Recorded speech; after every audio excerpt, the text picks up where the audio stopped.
20 sur 20, l'émission qui a au moins le mérite d'exister. Présentée par Nicolas Delattre. Auditrices, auditeurs, bonjour. Aujourd'hui, je souhaite vous parler du métier que nous aspirons tous à faire autour de cette table, boulanger. Excellente blague, et non, il s'agit bien du métier de journaliste. Mais être journaliste en 2021, ça veut dire quoi ? Ça veut dire arriver dans un milieu en pleine crise économique et en manque de légitimité. Ça veut dire savoir travailler en pleine pandémie, à distance et masqué. Ça veut dire faire face à l'ère des réseaux sociaux, où tout le monde peut s'improviser journaliste, partager des infos plus ou moins vraies, à sa guise, comme ne le disait pas Jean Rochefort. Mais journaliste, c'est aussi avant tout un beau métier. C'est un métier nécessaire. C'est nous qui avons le devoir d'informer les gens. C'est nous qui avons le devoir de démêler le vrai du faux. C'est nous qui avons le devoir de pointer du doigt sans critiquer ou prendre parti, ce qui n'est pas toujours évident. Dans une période compliquée, qui est celle de la pandémie, nous avons aussi un rôle pédagogique. En France, les médias ont très vite relayé et expliqué les gestes barrières. Ils ne sont pas non plus tombés dans la tentation de relayer une parole officielle. Ils ont montré les points faibles lorsqu'il le fallait. Je pense notamment à la gestion des masques au début de la crise. Car oui, ça n'a pas toujours été le cas. Rappelez-vous la Première Guerre mondiale, surtout toi, Lancelot, où les médias français avaient un rôle de propagande. Rappelez-vous Tchernobyl, rappelez-vous la guerre du Golfe et bien d'autres. Et je finirai par un coup de gueule. Un coup de gueule contre les médias qui privilégient le buzz, le clash.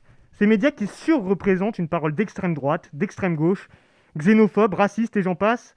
Parlons-en aussi de la représentation des minorités et le traitement des sujets qui les concernent. Certes, tout le monde peut parler au nom des autres, mais quand vous voyez sur un plateau télé qu'il n'y a aucune personne de couleur, qu'il n'y a aucune personne de confession musulmane, qu'il n'y a aucune femme, et que les éditorialistes sont souvent des hommes blancs, est-ce qu'il n'y a pas un problème ?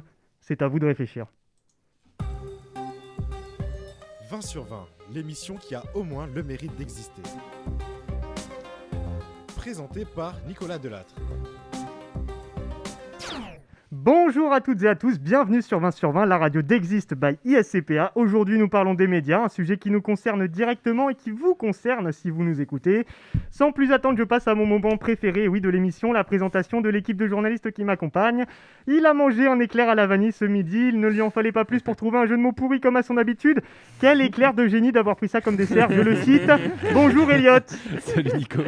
Il a fini son sujet 30 minutes avant le tournage de l'émission, preuve de son professionnalisme. Pour donner l'impression qu'il est sérieux, il a mis un col roulé, mais personne n'est tombé dans le panneau. Bonjour Lancelot. Je sais pas de qui tu parles. Salut à tous. C'est l'homme le plus détendu de la rédac, rien à voir avec moi qui suis hyper stressé. Je lui envie beaucoup cette qualité, c'est Thibaut. Bonjour Thibaut. Bonjour Nico. Et enfin, je n'avais pas d'idée pour le présenter, alors j'ai demandé à sa copine qui est une journaliste de notre média. Elle m'a dit franchement, je le connais pas trop. Ça en dit long sur leur relation fusionnelle. Bonjour Vincent. Salut Nico. Les présentations étant faites, on peut passer à l'instant chiffre, comme à chaque émission. Alors qu'est-ce que tu nous as déniché Vincent ?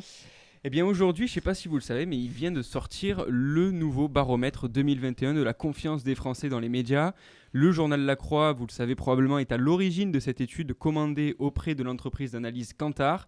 Et La Croix titre ce matin « Les Français et les médias, un frémissement de confiance ». On apprend dans le journal que 67% des Français s'intéressent à l'actualité. C'est 8% de plus que début 2020.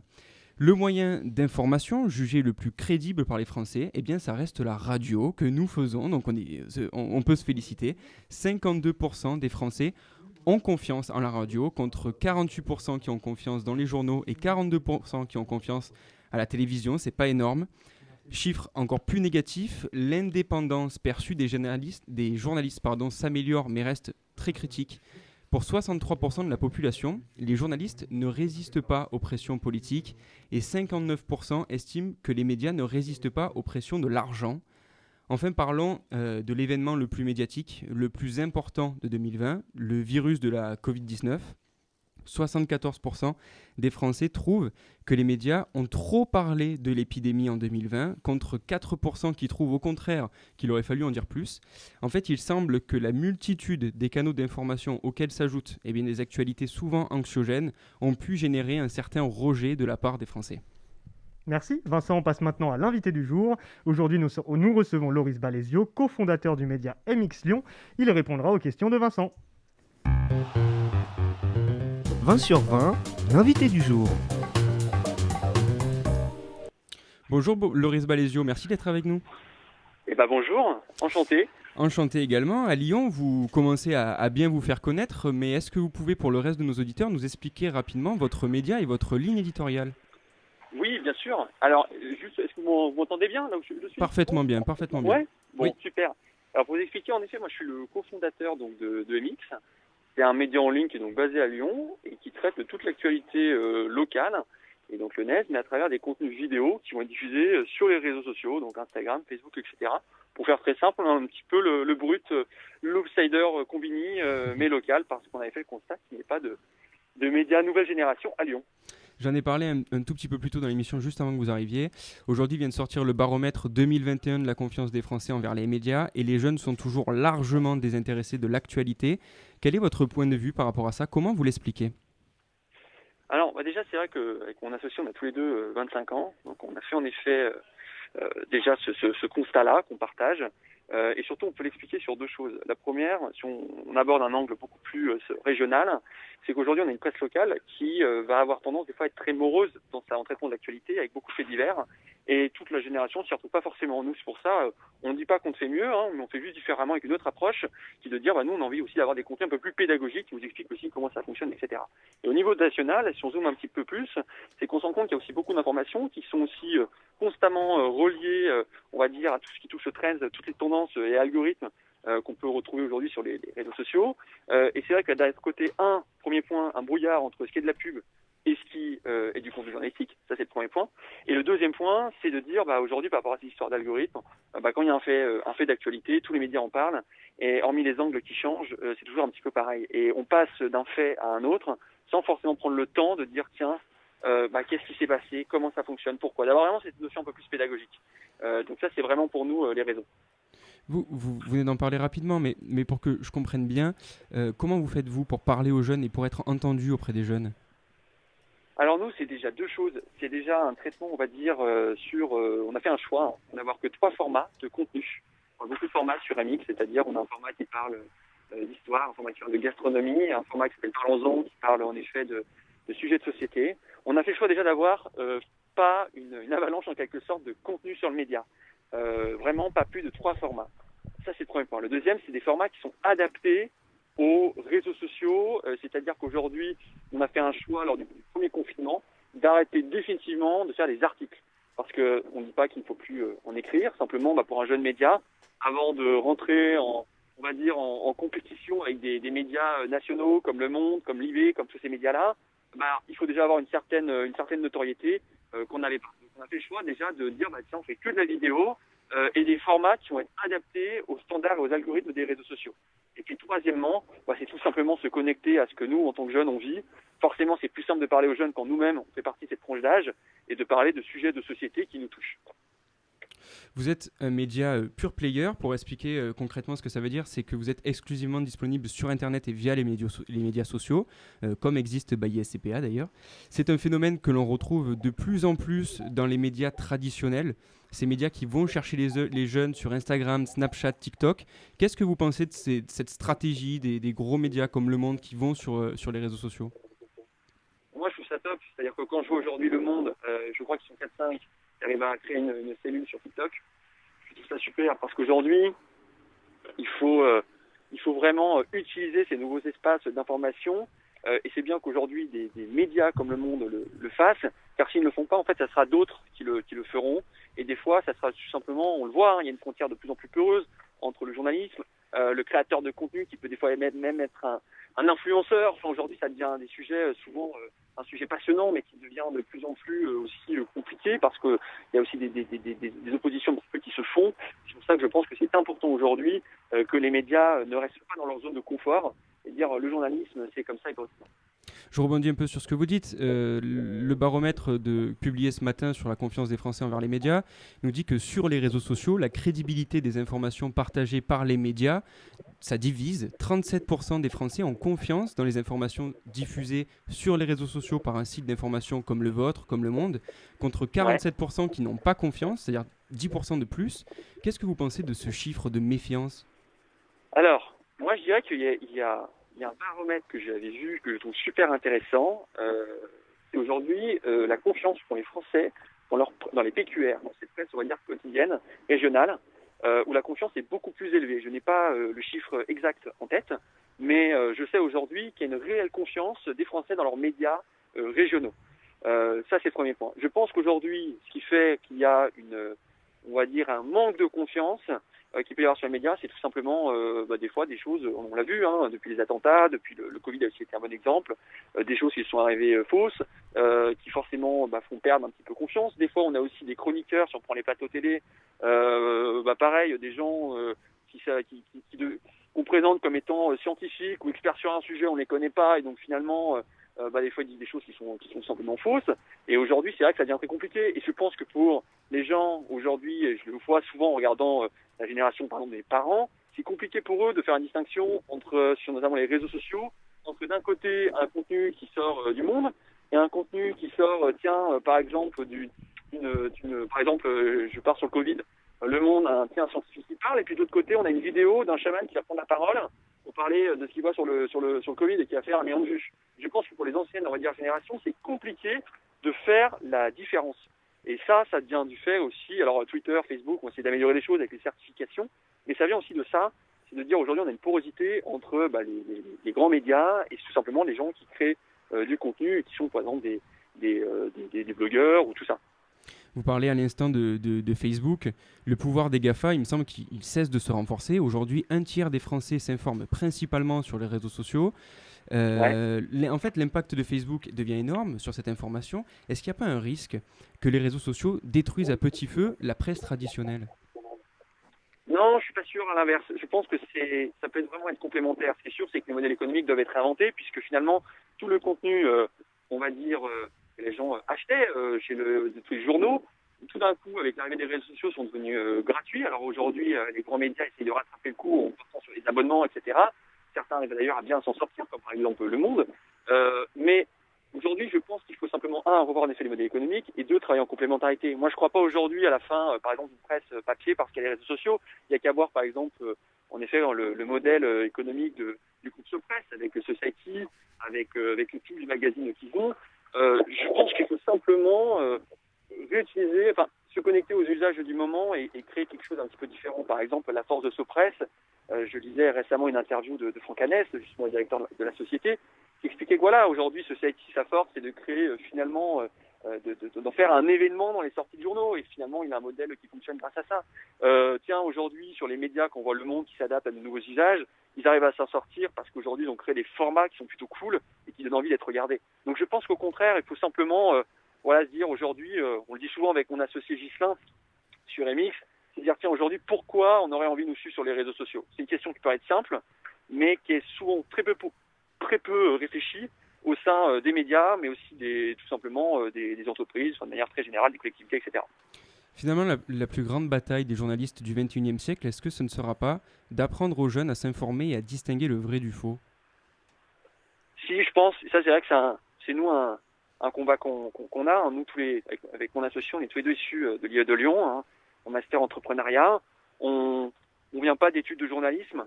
Pour autant, on avait, comme je le dis souvent, on a cette déontologie. On n'a pas besoin aujourd'hui d'avoir fait des études en journalisme pour avoir une déontologie. On n'a qu'à voir aujourd'hui sur certains plateaux télé ce que ça donne. Mais aujourd'hui, il est évident que sur l'éducation, il faut qu'on apprenne aujourd'hui aux jeunes à différencier, notamment, et pas qu'aux jeunes, plus largement, avoir une vraie pédagogie sur ces fake news. Et c'est pour ça que c'est très important pour nous de travailler aussi en complémentarité avec des rédactions pour justement créer cette pédagogie. Par exemple, dans les élections municipales de Lyon, on a fait un sujet avec Rue 89, où on a justement interviewé l'une des journalistes, justement, Dalia Daoud, justement, pour nous faire un petit récap sur ce qui s'est passé, et avoir vraiment cette notion pédagogique. Nous, en tout cas, c'est vraiment comme ça qu'on se positionne. C'est vraiment de dire aujourd'hui, oui, il faut de la presse d'investigation qui dénonce aussi ce qui ne va pas, on en a besoin, qui nous permettent aussi d'expliquer les dysfonctionnements de la société, mais il n'y a pas assez de médias pour nous qui expliquent aussi comment les choses fonctionnent. Et ça, c'est super important. Écoutez, merci beaucoup Loris Balézieux. On rappelle que vous êtes cofondateur du média MX. Merci d'être passé dans cette émission, d'avoir pris le temps de répondre à nos questions. Merci beaucoup pour votre invitation. À bientôt. À bientôt. Merci Vincent et merci Loris Balézieux d'être passé sur 20 sur 20. On passe à la carte blanche. Aujourd'hui, Elliot Rogliardo a voulu passer un coup de gueule sur les difficultés récentes connues par les journalistes sportifs dans les médias et sur la perception globale du métier de journaliste. Je t'en prie, Elliot. Comme vous le savez peut-être, l'équipe, ce fabuleux quotidien sportif qui égaye nos journées, s'est arrêtée pendant 14 jours durant ce premier mois de l'année. 2 semaines durant lesquelles les amoureux de sport n'ont pu se délecter d'informations, de comptes rendus et de reportages. La cause de tout cela ? Une grève menée par l'intersyndicale suite à l'annonce de la suppression d'une 50aine de postes dans la rédaction qui concernait notamment 47 journalistes. 47 journalistes, se rend-on compte de ce chiffre ? Dans le même temps, ce sont également 45 autres journalistes qui travaillent cette fois-ci pour Téléfoot, la chaîne du groupe Mediapro, qui devraient être licenciés. Pour quelle raison, me direz-vous ? La fermeture de la chaîne après de belles promesses intenables et insignifiantes. 45 personnes qui ont cru vivre la plus belle aventure de leur carrière, mais à qui on a coupé l'herbe sous le pied. Tout cela sans prendre en considération le côté humain qu'il y a derrière ces grandes manœuvres économiques. Je pense aussi à Stéphane Guy, journaliste sportif également, licencié par Canal+. Pourquoi donc ? Pour avoir apporté son soutien, aussi faiblement soit-il, à l'humoriste Sébastien Toen, renvoyé de la chaîne pour de l'humour. Stéphane Guy, figure emblématique de Canal+, chaîne pour laquelle il travaillait depuis 1997, soit 23 ans, a ainsi été balayé d'un revers de main, sans le moindre état d'âme. Je voudrais ainsi pousser un coup de gueule pour toutes ces personnes-là. Ces personnes qui, pour chaque fan de sport, font un petit peu partie de leur quotidien. Et au-delà du sport même, des journalistes qui sont essentiels dans notre société. Ce sont eux qui permettent aux citoyens d'être en possession d'une information fiable et contrôlée. Eux qui sacrifient bien souvent leur vie personnelle dans le but d'informer la population. Trop souvent, cette profession, qui est la plus belle à mes yeux, et à vos yeux j'imagine aussi, est à tort critiquée. On associe souvent les journalistes à ceux qui ont le mauvais rôle. On ne se rend pas compte de l'anarchie dans laquelle serait notre société sans le travail de fond, la vérification et le recoupement des informations qu'ils effectuent au quotidien. Sans eux, nous nous retrouverions face à ces pseudo-journalistes du net qui pensent détenir la vérité sur tout, mais qui ne possèdent finalement en rien les qualités requises pour faire cette profession. J'espère donc vous avoir convaincu, mais si ce n'est pas moi, l'avenir le fera. Et j'ai un dernier message pour les médias. Derrière ces licenciements, il y a des humains qui ont des familles et qui ne souhaitent finalement qu'exercer leur métier avec passion. Ne l'oubliez jamais. Merci, Elliot. Sans transition, c'est désormais l'heure du mini-journal de la rédac. Aujourd'hui, il vous est présenté par Thibaut et Lancelot. Et c'est Thibaut qui attaque et il nous parle d'un sujet récurrent qui revient toutes les années. On en a parlé en début d'émission, la confiance envers les médias. Il a interrogé quelques étudiants lyonnais pour savoir ce qu'il en était. C'est à toi, Thibaut. Oui, c'est un triste constat. Plus les années passent et moins les Français s'intéressent et ont confiance envers les médias. En témoigne l'enquête réalisée par l'Institut Kantar pour le quotidien La Croix. Vincent en a parlé en début d'émission. Cette enquête révèle une dégradation accrue de la relation entretenue entre le public et les supports d'information. Écoutez bien. 41% des Français déclarent porter un intérêt très faible ou assez faible envers les médias. L'année dernière, ce chiffre s'est levé à 33%, je vous laisse faire le calcul. Bon, il s'agit de la plus forte chute jamais enregistrée depuis le lancement de cette étude en 1987. Mais Nico, tu connais, nous on s'adresse aux jeunes, c'est leur avis qui nous intéresse et ils n'ont pas hésité à dire ce qu'ils pensaient. Je fais pas trop confiance parce qu'on sait qu'il y a beaucoup de choses qui sont fausses, qui sont détournées. Donc voilà, mais après je regarde quand même, je suis quand même parce que c'est le seul moyen de suivre l'actualité, quoi. Bah non, bien sûr que non. On présente les trucs de la manière la plus arrangeante possible. Je pense qu'il faut savoir où chercher, quoi. Faut trouver 2-3 sources qui nous correspondent et puis comparer les résultats entre chaque source. Parce que peut-être que sur une source ils vont dire quelque chose, sur l'autre source ils vont avoir un autre point de vue. Puis essayer de trouver le juste milieu entre les deux. Je pense que limite on peut plus avoir confiance aux réseaux sociaux à l'heure d'aujourd'hui qu'aux médias, parce que j'ai l'impression que le but des médias c'est de faire du putaclic. Clairement désolé du terme. Quand on regarde juste les titres des infos, les gros titres, souvent l'article il n'a rien à voir avec ce titre. Alors, ce n'était pas dans le reportage, mais un des jeunes interrogés a quand même tenu à souligner qu'il constatait néanmoins qu'il restait des étudiants en journalisme passionnés, prêts à faire leur travail correctement, et il a l'espoir qu'un de ces jours, de nouvelles générations de journalistes rétabliront tout simplement cette confiance entre le public et les médias. J'aurais pas dit mieux. Il est sympa, ça. Oui, merci Thibaut.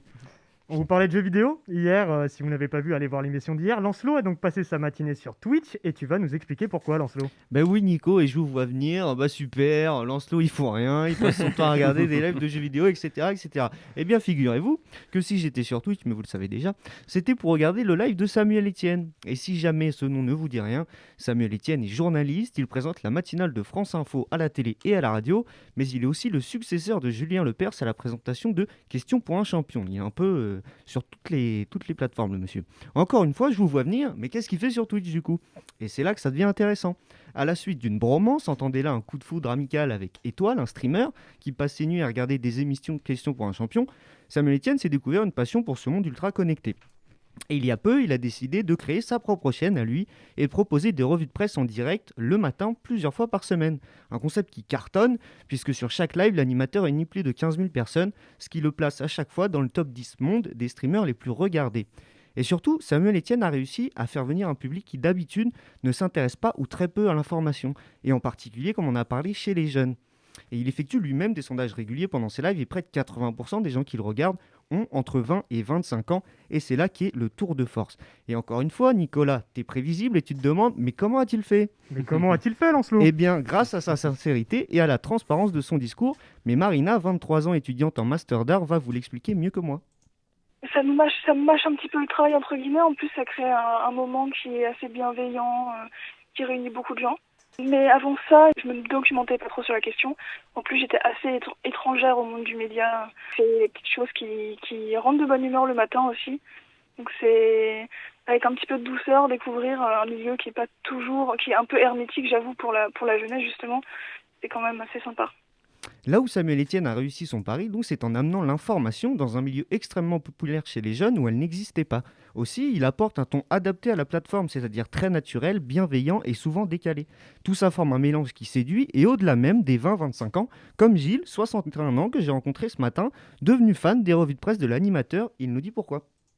Je trouve que, 1, il défend quelque chose qui est la presse écrite. 2, il essaye de la communiquer à des gens qui lisent plus beaucoup, à mon avis, en effet, la presse écrite. Et il leur donne un goût de la lecture, un goût de la presse. C'est le premier à dire très justement qu'il est intéressant, par exemple, de ne pas lire, quitte à lire un journal, de ne pas lire toujours le journal avec la même couleur, on va dire, politique.